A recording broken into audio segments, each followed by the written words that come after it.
Disculpen chicos, se cortó el video por cuestiones de memoria, pero ya lo solucioné.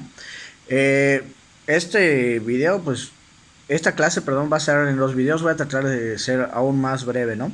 Retomando donde me quedé, las ventajas económicas del porfiriato, pues, eran estas: actualización gracias a que vino la revolución industrial. Segundo, pues normalmente México estaba acostumbrado a estar en números rojos, es decir, estar endeudados. En cambio, con el porfiriato hubo un punto en el que México estuvo en números verdes. Si lo pasamos a una analogía actual, ¿qué quiere decir esto de números verdes? Que México tenía dinero ahorrado, ¿no? Cosa que la verdad es muy raro. Otra cuestión también es que, pues además que se potencializó ferrocarriles, se potencializó telégrafo y demás, el peso también por temporadas valía más que el dólar. La diferencia no era mucho, pero valía más que el dólar. O sea, ¿cuándo en la historia se va a volver a repetir eso? No lo sabemos, ¿no? Las ciudades también se modernizaron, sobre todo en la parte urbana. ¿Qué quiere decir eso? Se construyeron muchos edificios al estilo francés, que pues acá en Mérida, de manera general en Yucatán, hay muchos de estos, ¿no? Se hicieron muchas obras públicas, parques, escuelas, etcétera, etcétera. En términos económicos, se podía decir que pues México estaba bien. Otra cosa muy importante, México se puso en el mapa. ¿Qué quiere decir esto? A México nos conocían prácticamente por ser unos inditos, por ser unos salvajes, sobre todo la cuestión de cuando fusilaron a Maximiliano, y de ahí no pasábamos. Pero ya comercialmente México ya estaba teniendo gran relevancia, distribuíamos muchos productos a muchas partes del mundo, la gente nos estaba comprando, nuestra economía hasta cierto punto pues estaba estable, ya nos estaban reconociendo como país y ya nos estábamos encaminando como una potencia incluso, ¿no? Eh, ¿Cuál fue el error del porfiriato? La realidad es que todos esos beneficios que les acabo de decir solo aplicaba para la clase media alta y para la clase alta. Y México, eso sí, su clase baja era muy pobre. Era muy pobre, era sobreexplotada, era ignorante, teníamos casi un 90% de la población analfabeta, no sabía leer y escribir, por eso también era sobreexplotados. Había muchas injusticias hacia estas clases sociales también. Por ejemplo, en que se invitó a las empresas extranjeras a trabajar acá en México, pues también traían a sus empleados. Sus empleados extranjeros trabajaban menos tiempo y se les pagaban el doble, mientras que a los mexicanos trabajaban el doble y se les pagaba la mitad. O sea, también la diferencia era descomunal, ¿no? Esa era una de las principales quejas. También durante el porfiriato, para dar terrenos a ciertas empresas, se desplazaron a varias colonias de ciertas tribus indígenas y los mandaban a otros lugares muchísimo menos cómodos, perdón. La realidad es que sí hubo este crecimiento económico, es decir, la entrada del dinero al país sí era bastante, pero no había desarrollo. Es lo que estos conceptos pues ya lo vimos. ¿Qué quiere decir que no había desarrollo? Realmente el 90%, un 85-90% de la población realmente estaba en situaciones precarias, ¿no? Solo ciertas clases sociales estaban disfrutando todo esto. Ahora bien, no voy a adentrarme en temas de la revolución porque no nos compete como tal y sería bastante extenso en lo que viene siendo historia. Pues normalmente esto me toma dos meses, no 2 meses, perdón, 2 semanas. Pero les voy a hacer un breve resumen para que tengan en cuenta esto, ¿no? Ahora bien, sale Porfirio Díaz, lo sacan los revolucionarios. La revolución tenemos que, según los historiadores, dura 10 años. Otros historiadores dicen que sí dura 10 años, pero sus repercusiones económicas en realidad duraron más tiempo. Pasó lo siguiente, los revolucionarios sacaron a Porfirio Díaz, pero fueron muchos revolucionarios y cada uno tenía una ideología diferente. ¿Y qué es lo que pasó durante 10 años o 20 años, como dicen algunos expertos? Que todo lo que en materia económica había logrado Porfirio Díaz se vino abajo. ¿Por qué? Porque los revolucionarios comenzaron a matarse entre sí. Y El Porfirio Díaz solo hace 6 meses en la revolución y se rinde y se va a Francia. Si la revolución duró 10 años fue porque ellos se comenzaron a matar entre sí y cada bando pedía préstamos a un país diferente y todo lo que teníamos ahorrado en el porfiriato se gastó. Muchas empresas cerraron porque vieron crisis en México y decidieron sacar su inversión e irse. Muchos trabajadores abandonaban sus empleos para irse a pelear. Entonces, otra vez volvimos a esa época cuando se peleaban mexicanos contra mexicanos. Obviamente se pausan las actividades económicas, como ahorita está pasando, ¿no? Cuando la gente deja de trabajar, en este caso era por cuestiones de guerra, pues no están produciendo dinero y la economía se viene para abajo. Entonces, ¿qué pasó? 10 años duró la revolución, pero los siguientes 10 años se seguían peleando. Hubo otra pequeña dictadura también, y también todo eso le dio en la torre a la economía. Entonces vamos a decir esto, durante lo que viene siendo la Revolución Mexicana, no había un modelo económico estable, por lo mismo de los conflictos bélicos, ¿no? Así que vamos a dar un salto a lo que viene siendo 1934. Que en 1934, ya después de que todo el relajo de la revolución, también una pequeña dictadura que había establecido Plutarco Elías Calles, que su dictadura se le conoció como el Maximato. El Maximato, breve, Plutarco Elías Calles había ocupado la presidencia, se engolosinó con la presidencia, pero ya no podía quedarse, no podía reelegirse por la nueva constitución de 1917, que es la que nos rige. Así que lo que hizo fue crear un partido que era el Partido de la Revolución, perdón, el primer partido era PNR, Partido Nacional Revolucionario, que algunos dicen que es el primer antecedente del PRI, ahorita les explico esto. Él se hizo presidente del partido, ¿y qué es lo que hacía? A los siguientes presidentes, él los buscaba y los ayudaba a llegar a la presidencia, pero buscaba personas que no tuviesen tanta presencia para que él pudiese manipularlos y quedarse con el poder. El caso es que manipuló a 3 presidentes mientras él estaba en la silla de la presidencia del partido y digamos que orquestaba todo, ¿no? A esto se le llama maximato. Pero en 1934 entró un nuevo presidente, que es Lázaro Cárdenas Lázaro Cárdenas del Río. Su modelo económico es, digamos, la contraparte del modelo económico de Porfirio Díaz. Es el modelo de desarrollo hacia adentro. Algo muy importante, también se van a presentar el Exani. Si les llegaran a preguntar quién fue el primer presidente en ocupar un sexenio, es Lázaro Cárdenas del Río. Pasó lo siguiente, Plutarco Elías Calles lo quería manipular también para extender su periodo de dictadura que conocemos como maximato. Así que cambió la constitución para que las presidencias en vez de 4 años ahora duraran 6. El primer presidente que pues ocupa la presidencia durante 6 años es Lázaro Cárdenas del Río. Es pregunta de Exani. Ahora bien, cuando veamos fechas de entrada de los presidentes y de salida de los presidentes siempre entran 1 de diciembre al poder y siempre salen 30 de noviembre. Así que Lázaro Cárdenas ocupa el poder el 1 de diciembre de 1934 y sale del poder el día 30 de noviembre de 1940. Como les dije, su modelo hacia adentro, pues es lo contrario que el de Porfirio Díaz, que es hacia afuera, que les recuerdo era apostar hacia la inversión extranjera y también vender recursos al extranjero.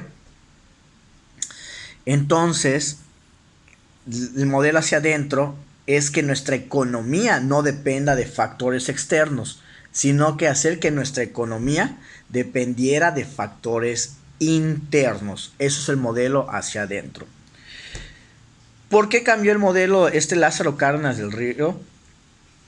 Primero que nada, había un obstáculo que tenía muy presente, que era Plutarco Elías Calles. Plutarco Elías Calles todavía, como él lo ayudó a llegar a la presidencia, Él creía que todavía tenía el poder sobre Lázaro Cárdenas, pero Lázaro Cárdenas dejó de obedecerle y le dejó bien en claro, ¿sabes qué, papito? Yo soy el presidente ahorita y se va a hacer lo que yo tenga que hacer. Plutarco Elías Calles comenzó a tirarle periodicazos y a hablar mal de Lázaro Cárdenas. Lázaro Cárdenas no lo soportó y lo mandó al exilio con la excusa de que estaba alterando a la nación y esto pudiese provocar una guerra. Así que lo envía al exilio y termina con esta dictadura que se llama el Maximato. Y la gente apoya a Lázaro Cárdenas. Lázaro Cárdenas era un presidente muy, muy querido.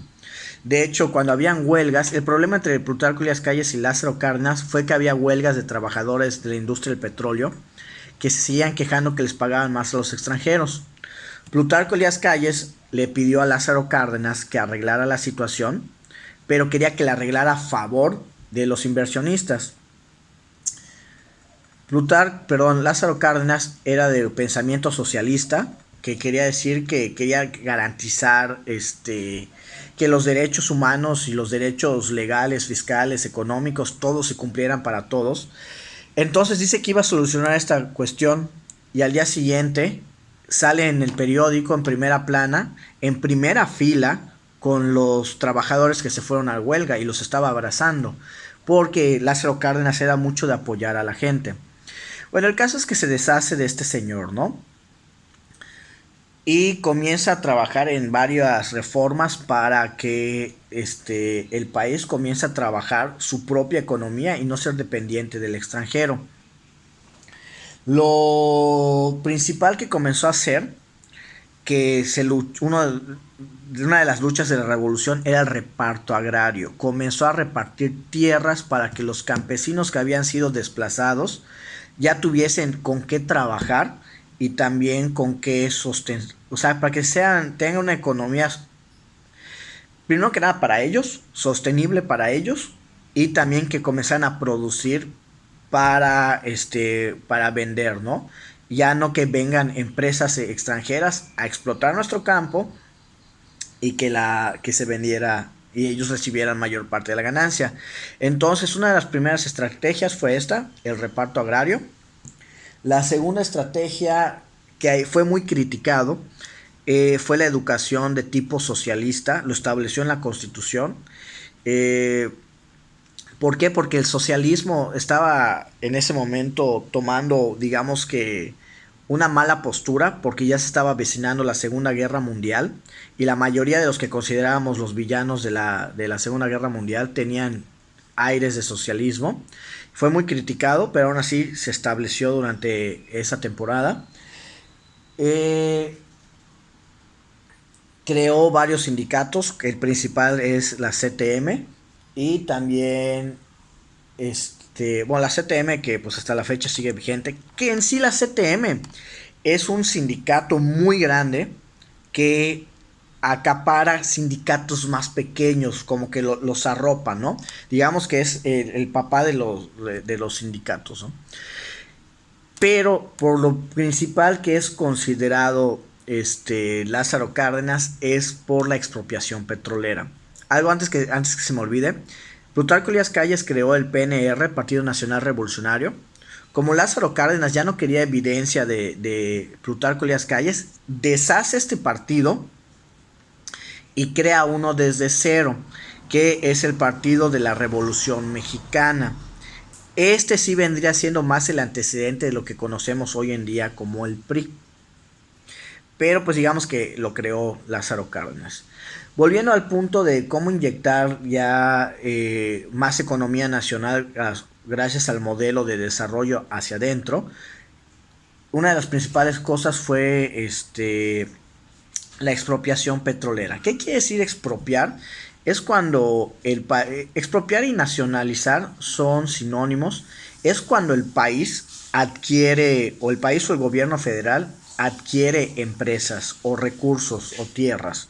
Por ejemplo, puede ser de manera comprada o puede ser de manera exigida. Eso viene siendo expropiar o nacionalizar, que el país se apropie de algo. En cambio, tenemos su contraparte, que es privatizar.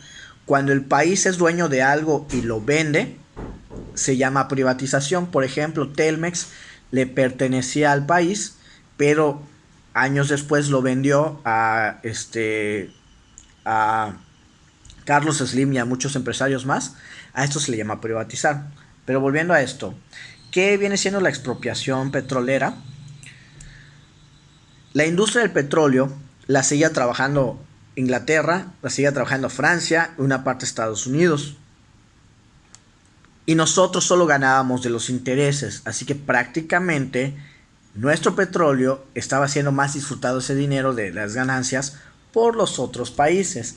Aparte que a nuestros trabajadores se les pagaba una porquería, como ya vimos, por eso se hicieron las huelgas. ¿Qué es lo que pasó? Pues Lázaro Cárdenas se acercó a los inversionistas y se los puso claro.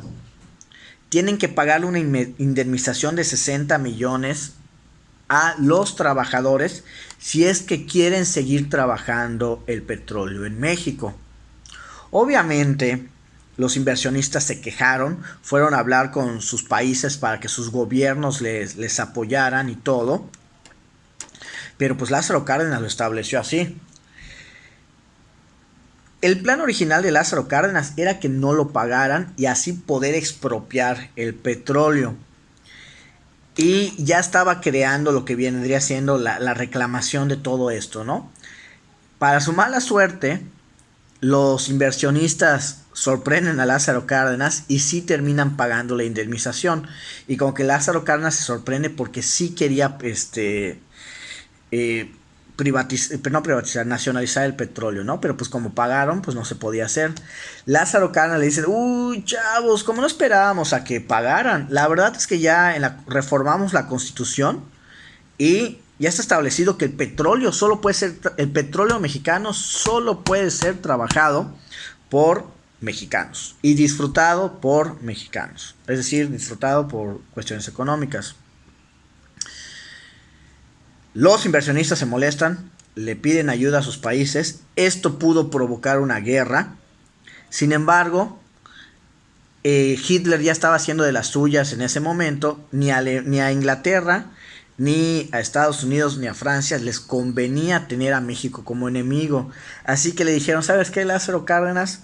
Así como tú pediste una indemnización para tus trabajadores, ok, vas a nacionalizar la industria del petróleo, pero tienes que indemnizar a estos cuates porque ellos te cumplieron.